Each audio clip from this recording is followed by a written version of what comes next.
It took me a very long time to develop the confidence to speak in front of large groups of people, especially large groups of people that I did not know, whether it was in presentations, whether it was during keynote talks, whether it was just in general group type settings where I had to contribute something. And although I went to different training groups like Toastmasters or improv, it still was a big challenge for me to get in enough practice to become confident and comfortable.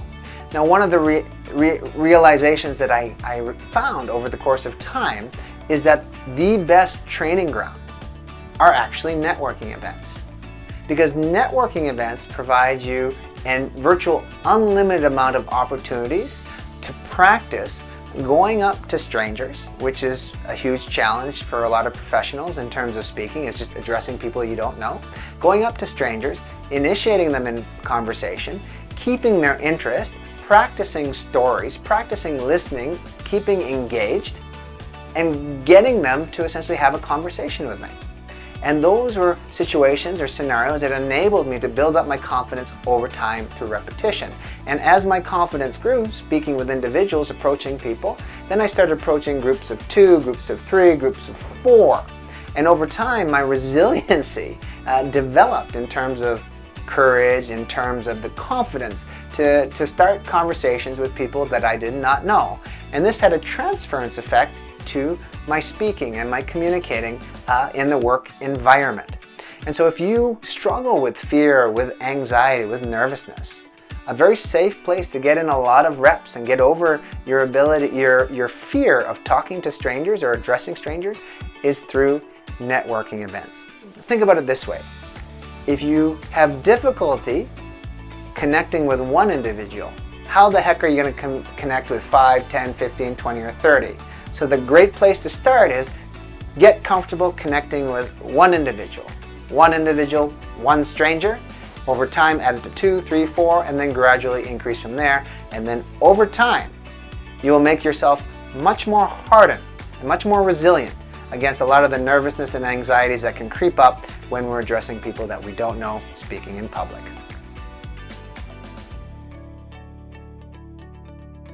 Scotty Bowman was the coach for the most decorated Olympian in history, swimmer Michael Phelps of the United States. And one of the strategies or techniques that Bowman used to ensure that Michael got in as many reps, as much training as he possibly could, was to get him to visualize his performance. Every morning and every evening, he had Michael visualize himself racing, whatever event that it was. And through that compounded effect of visualizing every morning and every evening, he got lots and lots and lots of reps in. His brain went through the patterns of executing what he had trained himself to do. And it was a great complement to the actual training and real life competitions he found himself in. And that ultimately helped him win all those Olympic medals. And there's a lot that we can take from that. The most important is the power of visualization, is going through the actions in our mind. And a very powerful strategy that I would encourage you to do, and you don't have to do it every morning or every evening, but at least once a day, leading up to your talk, leading up to your presentation. Visualize yourself giving that talk.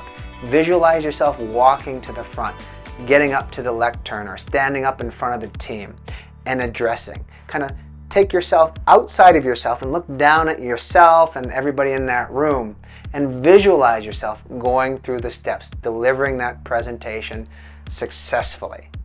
And that act over time will make you feel like you've really practiced it a great deal. And that will help you eliminate a lot of the fear and anxiety that comes with public speaking.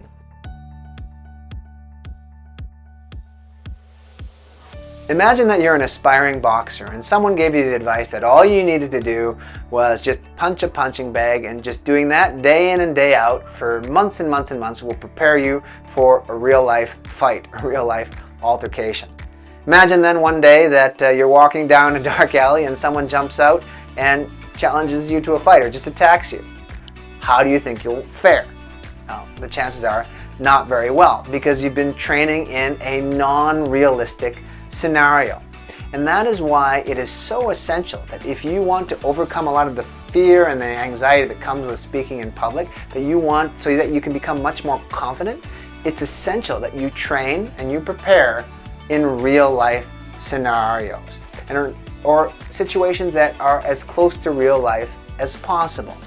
And a way that you can do this is essentially to come up with your material, then ask 2 or 3 trusted advisors of yours, friends of yours, to essentially serve as an audience, and ask them perhaps to be a belligerent audience or a difficult audience who may turn their attention to something else, occasionally check their phone, occasionally make noises, and then give your presentation. Right? That's a more realistic scenario. Or try preparing with the television on or the radio on. External noises that can cause you to get distracted and lose your train of thought. These are just examples of training under more adverse, realistic scenarios. And the more you do this, the more your confidence will increase, because you've essentially experienced a whole bunch of different unexpected potentialities that could derail your talk. And should they occur in a real life presentation where there's a lot at stake, because you've been exposed to it before, you're going to be much more confident dealing with it. And at the very least, you will know how to deal with it. And that will help mitigate a lot of the anxiety of something kind of popping up that perhaps you weren't prepared to deal with. So it's very essential that you practice as often as you can in real life scenarios. Space your practice over time. I'll say it again. Space your practice over time. This is arguably one of the most important ways to overcome a lot of the anxiety and nervousness that comes with speaking in public. Because let's be honest here, some people can deliver a presentation pretty decently. Where they get derailed is during the question and answer period, where people are asking you questions that you may not have been prepared to answer. And that's where spacing your training over time will help you deal with that. And it's based on the idea of memory. So let's just quickly touch on memory. So there's 3 types of memory that every person essentially has. There's sensory memory, short-term memory, and long-term memory. Sensory memory is essentially all the information that's coming from the outside environment and to us, and they come through what amounts to be our senses: sight, touch, hearing, smell. And then all that information then goes to our short-term memory, right? Some of it stays in our short-term memory, the vast majority gets dumped out, gets forgotten, because we're just bombarded with so much information. Some of that then information that stayed in short-term memory, we can then put into our long-term memory. And we do that by encoding it. And the only way that we can truly encode it and move it from short-term memory to long-term memory is to interact with it regularly, right? And that's where the spacing learning over time happens, or spacing our training and practice over time comes into play. Because the more we rehearse, the more we practice, the more we write out and rewrite out our bullet points, our outline, our talking points, the more we help encode that information in our brain. And at the same time, we also train ourselves to essentially go in and retrieve that information so that we can use it in a very fluent conversation, and it becomes part of our natural thinking. And that's going to play a huge part in the question and answer scenario in the end, where we don't necessarily know what to expect. And therefore, when we space our practice over time, we learn our content better. And when we learn our content better, we're much quicker at being able to process it, retrieve it, and use it in situations in a talk where we aren't necessarily prepared for what's being asked, like a Q&A session. So I really challenge you, if you have a very important presentation coming up, start preparing a week or 2 weeks ahead of time and just do a little bit every day. It could be just going through the different bullet points, the main points, as you're taking a shower, as you're driving, just thinking through them.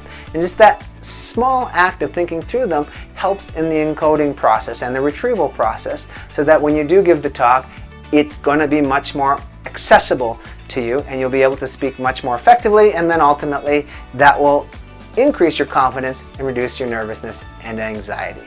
Space it out over time.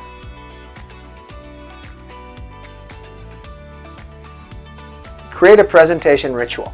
Creating a presentation ritual is essentially what amounts to be a series of steps that you routinely follow and you repeat each and every time you're giving a talk to ensure that you're well rehearsed, well prepared, and you know how to essentially mitigate the inevitable stressors that are going to pop up when, due to uncertainty, due to the mere fact that maybe you're an introvert or you're just uncomfortable giving these talks. And my action plan is essentially a series of steps. Number one is, as soon as I know the talk is going to happen, I start pulling together all the information I can possibly find on the talk and I put them in a centralized location. And then over the course of time between the day I find out and the time I'm going to give a talk, I really cut as much of it out as possible and try to bring it as close to a series of bullet points as I possibly can. And then every single day leading up to the talk, I practice at least once, twice, 3 times a day. Whether I'm in the shower, whether I'm just going to bed, whether I'm driving to a client or to work. And when I practice, I mean as I'm walking, I'll voice it out loud as I'm walking. I might look like a little bit of a crazy person, but I'm voicing it out loud as I'm walking. So if my talk is 50 minutes, I'm walking for 50 minutes. I kill 2 birds with 1 stone. When I'm taking a shower or I'm sleeping, I'm kind of visualizing what it's going through. I'm trying to visualize the slides, the images that are on the slides. I'm trying to visualize the sequence of the slides. Okay? And then the day before my presentation, what I'll do is I'll get a full night's sleep. I'll make sure that I go to bed on time so that I know that I had a full night's rest, so I know my brain is probably going to function optimally so that it can retrieve the necessary information I need for the talk. And then on the day of, as my stress and my anxiety start bubbling up, that's when I get in a little bit of physical exercise. Maybe it's a walk, maybe it's 4x4 box breathing. Whatever it is, to essentially inoculate myself to the stress that's bubbling up. And then, as I deliver, I'm constantly reminding myself, this is not about me, it's about the audience.